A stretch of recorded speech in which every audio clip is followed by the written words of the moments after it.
Hi, it is Jenny Olson-Paden at National Short Sale Help.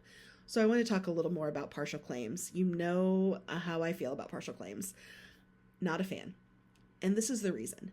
I think that they have their time and their place, but I think you also really need to understand what you're signing. I had a case study just come across my desk in which a couple bought a home in the beginning of 23. They paid about $200,000 for it. And life happened in the last 28 months, and they fell behind. And they think they fell behind between about 8 or 9 payments. They just got offered and signed a partial claim for $50,000. So what that means is that they now owe $250,000 on a property that's still worth that $200,000. They probably didn't make much movement on their principal. And so if they go to sell their home, instead of just having to collect that $200,000, they're now going to have to collect that $250,000. That's going to throw a wrench into things, especially because those partial claims, you never get bills for those. A lot of people, though we shouldn't, it's human nature. You get a piece of paper that says you want to save your house, sign here. They do it. They don't understand what they're reading. And so they forget they have that partial claim. Believe me, it happens more times than you can imagine. So they get to the closing table, and instead of having to owe $200,000, they have to owe $250,000.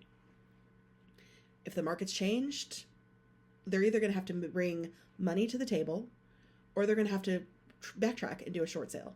It's much more difficult to do a short sale the deeper and deeper and deeper in the hole you get.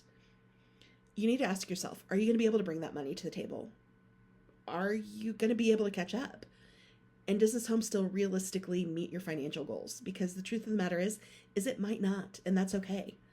I get it's scary. The first thing somebody says to me is that they don't want to sell their home. I get that.